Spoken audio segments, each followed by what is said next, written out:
Dennis Schröder is coming off of a outstanding World Cup. Was the MVP at the FIBA World Cup. Led Germany to their first ever World Cup title. How much of that is going to be able to bring to the Raptors, and what can we expect from him? And why did he choose Toronto over every other team available?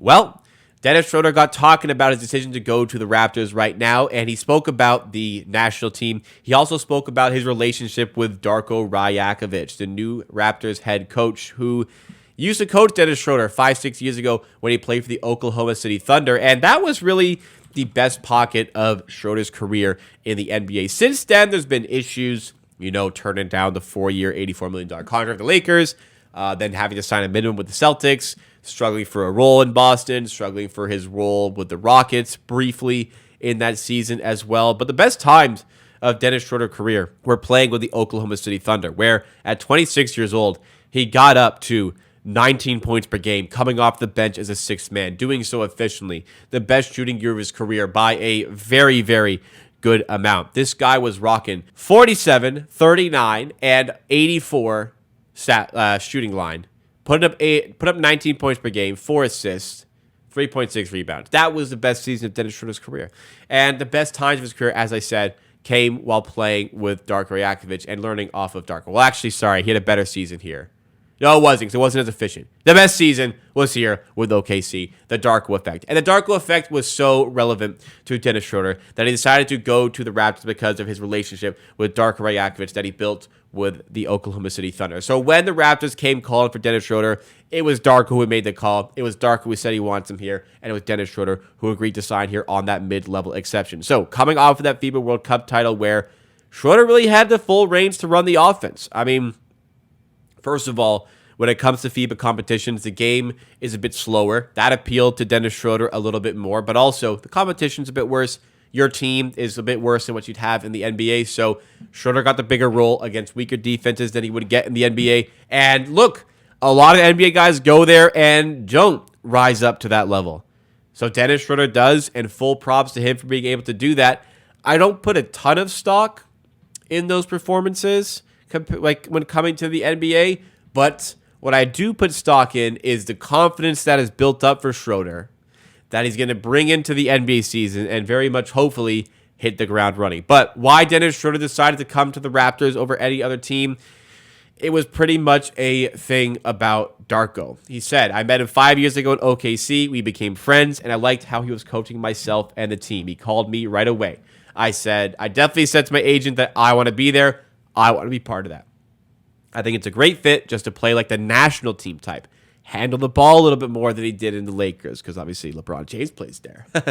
Handle the ball a little bit more, go out and run on the defensive end, active. I just think it's a great fit. And you know what? It is a pretty good fit. The fit is growing on me more and more, and I think this is a nice addition to have to the team in the wake of losing your point guard for absolutely nothing. A solid job in replacing him, and there is many debates about, well, first of all, is Schröder a better player than VanVleet? No, I don't think so. But is Dennis Schröder a better fit for the Raptors than what VanVleet brought to the team? I think that definitively we could say that is a possibility, and I think by the end of the season, we very much could be saying that is the case, because that gives Scotty Barnes a bit more of a role. Absolutely. Could that give Siakam an even bigger role? Absolutely. And could we get a point guard that just kind of suits the team a bit more? Absolutely, we could see that as well. So I'm kind of very much looking forward to seeing just what this team could look like. I don't want to get too gassed up on those FIBA World Cup performances once again, but it's kind of hard not to. Schröder was just outstanding at the FIBA World Cup. When you look at his numbers, like, there wasn't really a massive jump. I'm going to pull the stats for you guys, but there wasn't really a massive jump in efficiency or anything. What there was a jump in was his usage.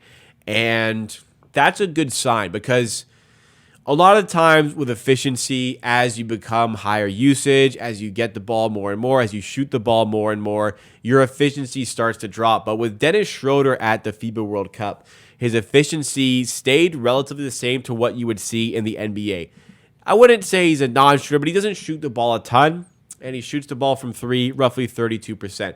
His 2-point percentages are decent here, but overall with the averages, he shot 44% from the field, 33% from three.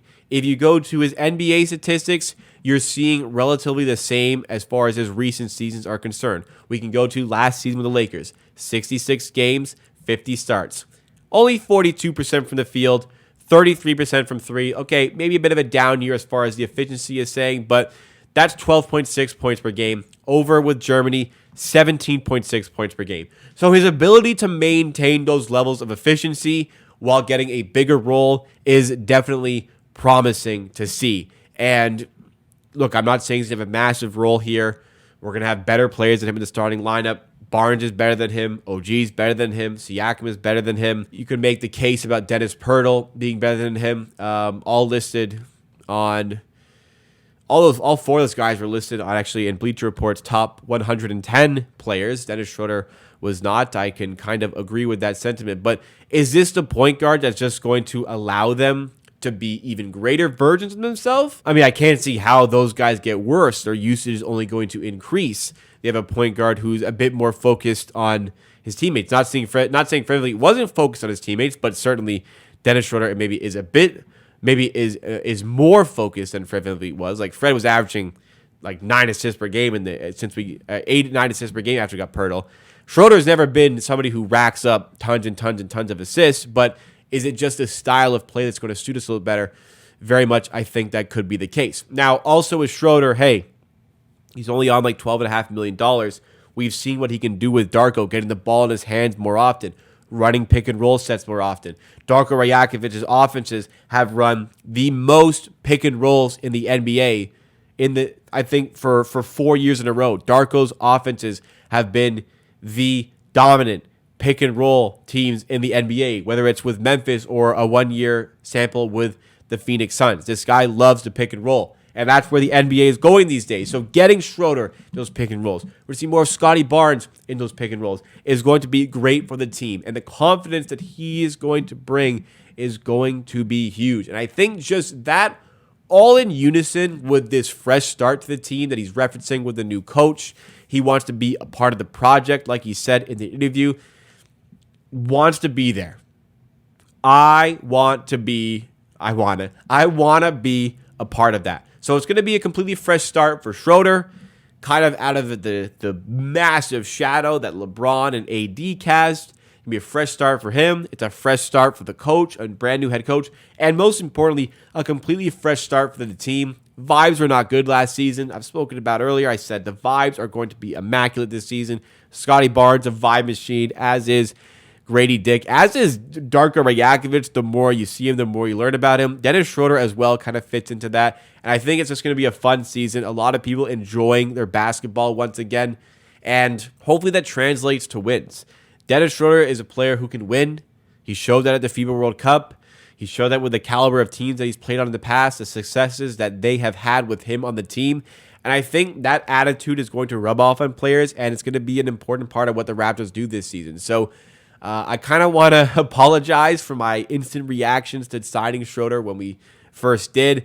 I was frustrated. We lost VanVleet for nothing. We replaced him with a player who is not as good as him in Schröder. I was just pissed off, and I think my anger was mostly directed that, like, God damn it, he's not VanVleet. I'm pissed off that he's not VanVleet, but that's unfair to Schröder. This is not VanVleet. This is Dennis Schröder, a very capable player who just showed at nearly the highest level of of basketball that he can execute. He's a world champion. He's an MVP at the World Cup. That doesn't mean everything, but that doesn't mean nothing either. Let's see how the season goes. I get more and more excited by the day.